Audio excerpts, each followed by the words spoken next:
안녕하세요. 무명 아무개 목사입니다. 오늘은 교회가 왜 정체될 수밖에 없는지에 대해서 한번 이야기해 보려고 합니다. 얼마 전에 제 유튜브를 듣고 동기 목사님이 연락이 왔었습니다. 내용은 다 이해는 가고 공감은 하는데 뒷감당할 수 있겠냐라고 하는 이야기를 하더라고요. 어차피 무명인데 어때? 라고 이제 이야기를 했었는데 그만큼 교회라고 하는 공동체가 굉장히 폐쇄적입니다. 사실 모든 종교는 폐쇄적입니다. 개방된 것처럼 보이는 종교도 사실은 각 종교의 폐쇄성을 지켜야 하지만 새로운 사람들에게 종교를 전하기 위해서 개방적인 면을 가지고 있는 거죠. 그래서 개방적인 면이 정말로 그 종교의 핵심 교리와 부딪혔을 때 혹은 전통과 부딪혔을 때 그 어떠한 종교도 자신의 핵심 교리와 전통을 포기할 수는 없습니다. 왜냐하면 핵심 교리와 전통이라고 하는 것은 그 종교의 기둥이고 그 종교가 그 종교답게 만드는 요소이기 때문이에요. 그러한 자신들의 폐쇄성을 유지하고 키워가기 위해서 개방적인 면을 보여주는 것이죠. 결국 그들이 개방적인 면을 보여주는 것은 폐쇄적인 핵심 교리와 전통으로 이끌어오기 위한 당연한 하나의 장치입니다. 한 가지 예를 들어보자면 분당에 만납교회가 있습니다. 이 만납교회는 다른 교회에 절대 있을 수 없는 한 가지 시설이 있습니다. 흡연실이 있어요.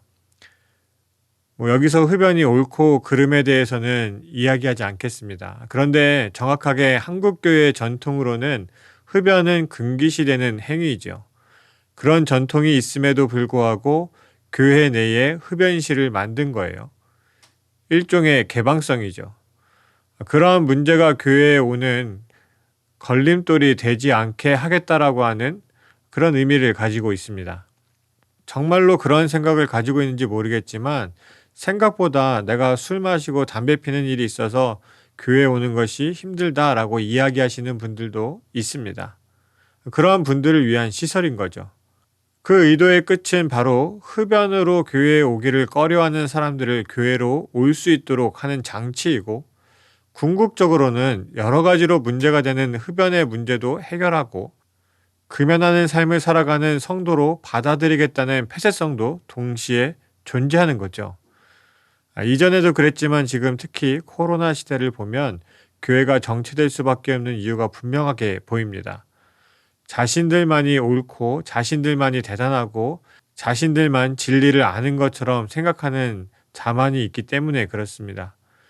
교회의 사명은 성도들에게는 온전한 신앙의 안식처가 되어야 되고 믿지 않는 이들에게는 하나님을 만날 수 있는 자리가 되어야 되는데 교회는 세상의 사람들을 끌어안을 공간과 여유가 없습니다. 여러분 한 번쯤은 이러한 이야기 들어보셨을 거예요. 세상에서 사회적 봉사활동도 많이 하고 말 그대로 착한 일을 많이 하는 사람들이 있습니다. 그렇게 하더라도 하나님을 믿지 않으면 구원받을 수 없다. 이런 식의 이야기를 한 번쯤은 들어보셨을 겁니다. 사실 이건 굉장히 창피한 이야기예요. 왜냐하면 교회가 더 착한 일, 세상에 봉사를 해야 되는 것인데 그걸 하지 못하면서 하나님을 믿지 못하니까 저들은 아무리 착하고 봉사를 해도 구원받을 수 없다라고 하는 자만이 우리에게 있는 이야기인 거죠. 그러한 자만이 가장 근본적으로 우리에게 깔려있는 마음이라고 생각하시면 됩니다. 제가 세 가지를 오늘 이야기할 건데요. 이게 전부는 아닐 겁니다. 그래도 내부적으로 우리에게 있는 문제들에 대해서 한번 이야기해 보려고 합니다.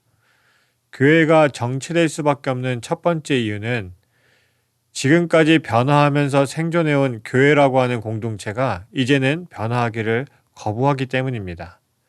교회의 역사는 변화의 역사입니다. 초대교회, 사도 바울이 세운 교회를 한번 생각해 보세요.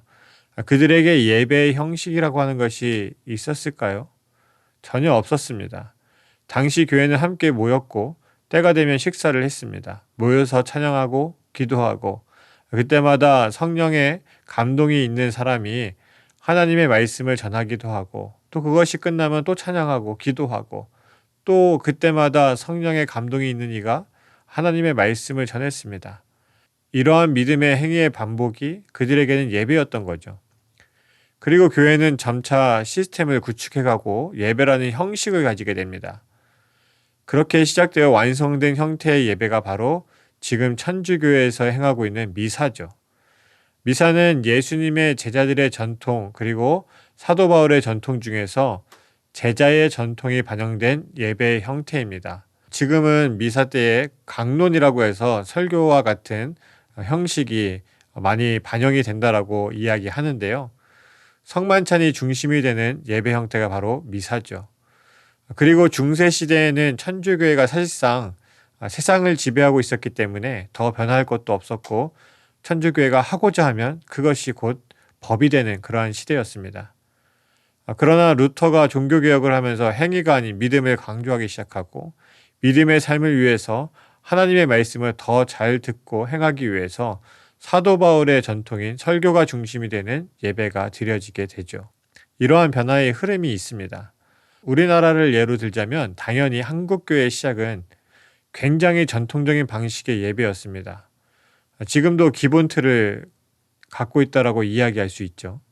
그러나 한국교회도 큰 변화들이 많이 있었습니다. 우리만의 기도 방식인 통성기도가 생겨나게 됐고요. 새벽기도, 수요예배, 금요기도회 이런 특화된 변화들이 생겨나기 시작합니다. 흔히 토착하라고 이야기하죠. 또 악기 도입과 찬양 예배와 같은 것들은 우리만의 특색은 아니지만 그러한 새로운 문화들을 받아들여서 정착시켰습니다. 영상적인 요소 도입도 굉장히 빨리 보급되고 도입되었습니다. 시대의 분위기와 어울리는 복음성가와 통기타를 도입했죠. 그 외에 여러 가지 악기들도 빠르게 도입됩니다. 분명한 것은 교회의 역사나 한국교회를 보면 그 시대에 부응하는 변화를 잘 받아들이고 도입한 교회들은 적어도 그 교회의 수명과 부응의 길에 유리했습니다. 그런데 지금의 대부분의 교회는 변화를 거부하죠. 이유는 많습니다. 우리는 지금까지 그렇게 하지 않았다. 성경적이지 않다. 기독교의 전통은 그러한 것이 아니다. 세상적이다. 이러한 이유들을 가지고 거부를 합니다. 뒤에서 나올 내용들도 다 비슷한 의미를 가지고 있는데요. 한국교회가 70년대, 80년대 큰 부흥을 하고 그 부흥을 문화적으로 잘 정착시킨 세대가 지금의 50대, 60대인데 자신들은 당시에 새로운 문화를 도입하고 정착시켰으면서도 자신들은 전통을 잘 지켜온 것으로 착각합니다. 단지 그분들의 시대에는 교회의 모습이 너무 전통적이었기 때문에 특히 예배라고 하는 부분을 바꾸지 않고 신앙의 활동들을 여러 가지로 다양하게 변화시킬 수 있는 요소들이 많이 있었고 또 쉽게 바꿀 만한 것들이었어요. 또 당시에 그들이 교회의 다수였기 때문에 또 힘써 열정을 가지고 행하는 세대였기 때문에 그러한 변화들을 이끌어낼 수 있었습니다. 물론 쉽지는 않았습니다. 그러한 변화의 주역이었어요. 그런데 자신들은 전통을 잘 지켜온 것으로 착각하는 모순이 있는 거죠. 두 번째로 교회가 정체될 수밖에 없는 이유는요. 자신들이 가진 교회 상에 대한 고집들이 있습니다. 아까 첫 번째 이유랑 좀 일맥상통하는 이야기인데요. 부흥기의 젊은 시절 최선을 다해서 재미있었고 즐겁고 열정을 가지고 헌신했던 세대, 아까 말했던 50대, 60대들이 고집이 어마무시합니다. 모두가 그런 것은 아니겠지만 그들이 젊었을 때에는 때로는 담임 목사의 뜻과 또 장로님들의 뜻을 따르기도 했습니다. 그리고 그들의 권위가 워낙 셌기 때문에 눌리는 감도 있었어요. 그러면서도 일탈을 했던 거죠. 신앙의 일탈을 했던 겁니다. 악기도 도입해보고 또 이러한 저러한 것들도 만들어서 해보기도 하고 많은 도전들을 해왔던 세대예요. 그리고 많은 것들을 정착시키고 교회 문화를 다양하게 만든 세대입니다. 그런데 지금 와서 그들은 젊은 세대에게 조금의 여유도 주지 않습니다. 이제 나이가 많아지고 기득권이 되다 보면 변화에 대해서 부정적으로 보는 경향들이 있어요. 그것은 인정해 줘야 됩니다. 왜냐하면 우리도 그렇게 될 거니까요. 그런데 여유조차 주지 않으니까 조금 더 발전할 수 있는 길이 열리지 않는 것이죠. 유연하게 변화하고 새로운 것들을 도입하는 교회들을 한번 보세요.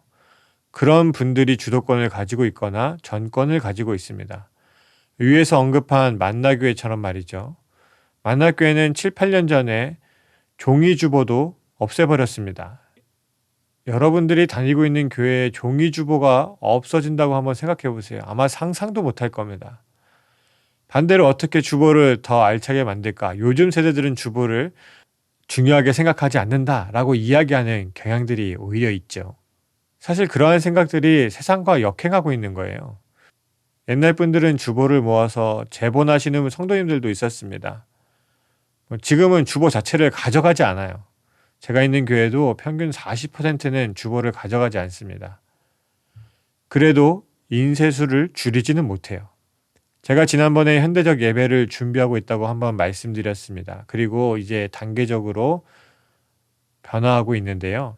순서의 큰 부분들을 바꾸고 있는 상황 속에서 재미있는 것은 봉헌의 시간이 없어졌어요. 축복과 파송의 시간으로 바뀌었습니다. 대신에 이제 담임 목사님이 마지막 축도할 때에 봉헌 기도를 함께 하는 것으로 이제 합의를 봤죠. 그래서 봉헌함이 강단 앞으로 나오는 형식은 없어졌어요. 그런데 막상 봉헌함이 안 나오니까 왜 봉헌함이 안 나오냐고 하더라고요. 계획 안에서 이미 봉헌함이 강단으로 나오는 과정 자체를 삭제했고 축도할 때에 봉헌 기도만 하는 것으로 끝내기로 했는데 막상 봉헌함이 눈앞에 나오지 않으니까 못 견디는 거예요. 결국은 바꾸기로 했는데 일부만 바뀌는 게 돼버리는 거죠. 그러니까 자신들이 하고 싶은 요소들을, 자신들이 전통이라고 생각하는 요소들을 새롭게 변화하는 예배에 다 끼워 넣기를 원해요. 자신들은 전통을 지킨다고 말하겠지만 새롭게 준비하는 예배가 누더기가 된다는 사실을 인지하지 못합니다. 알려줘도요, 인정하지 못해요. 그냥 그렇게 하래요. 심지어 제가 준비하고 있는 예배에도 처음에 어떤 문제가 있었냐면 젊은 세대이지만 전통적인 스타일의 찬양대가 있습니다. 그것도 없애려고 했어요. 근데 그것도 느려요. 분위기랑 전혀 안 맞아요. 흐름이랑도 맞지 않습니다. 그럼 어디에 넣어야 될지도 모르겠어요. 그런데 그렇게 하래요. 그게 무슨 현대적 예배고 무슨 새로운 예배입니까? 결국 변화가 없는 거예요. 심지어 찬양 하나 바뀐 것도 왜 바꿨냐고 물어보더라고요. 정권을 주고 원하는 대로 다 바꾸라고 해놓고는 결국은 다시 원복을 시키는 거예요.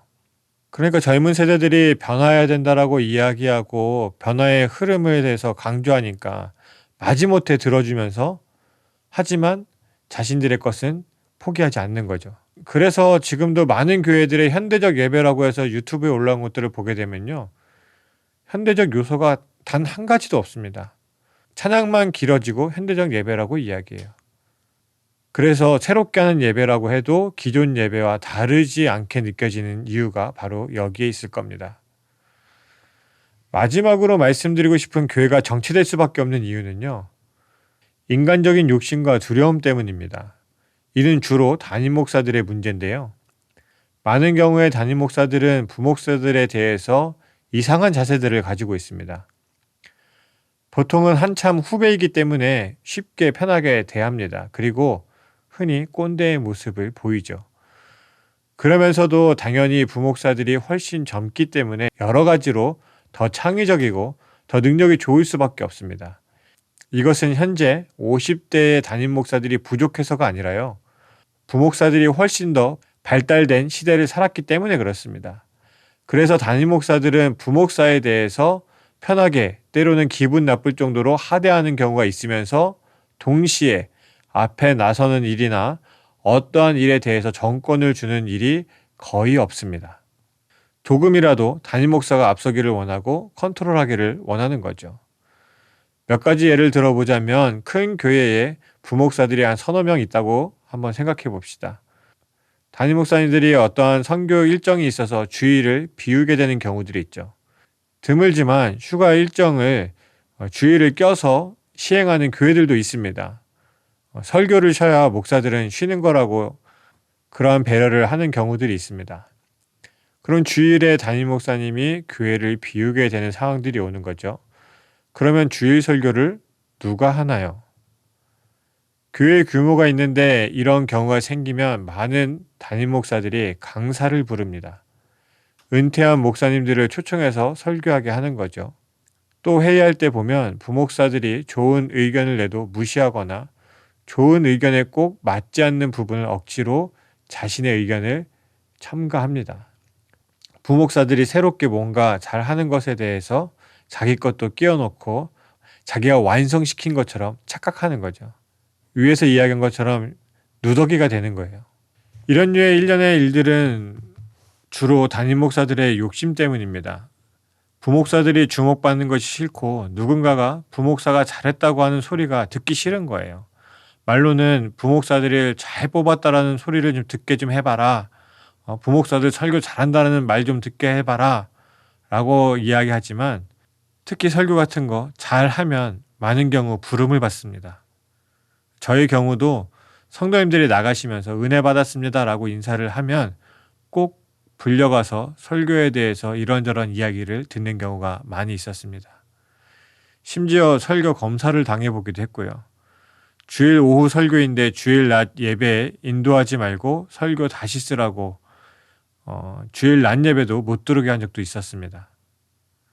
저도 믿음 생활하는 거고 교회에서 신앙 공동체를 위해서 일하는 건데 눈치를 봐야 되는 거죠.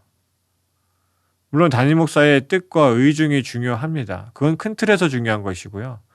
세부적인 것은 그 시대와 그 세대에 맞는 일들이 행해져야 되는 거죠.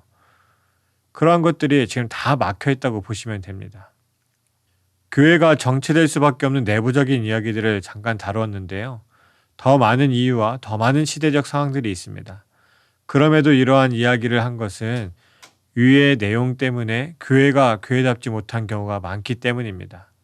하다가 실패하는 것이 아니라 할 수 없는 상황이 너무나도 많이 있고 시작의 발걸음조차 내디딜 수 없는 문제가 너무나도 가깝게 우리에게 있기 때문입니다.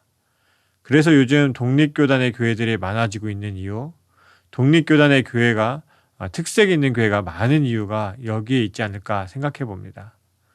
교회는 지금까지 변화했기 때문에 살아올 수 있었습니다. 앞으로도 변화하지 않으면 교회는 생존하기가 굉장히 어렵습니다. 그러면 하나님께서는 하나님의 도구를 바꾸실 수도 있습니다.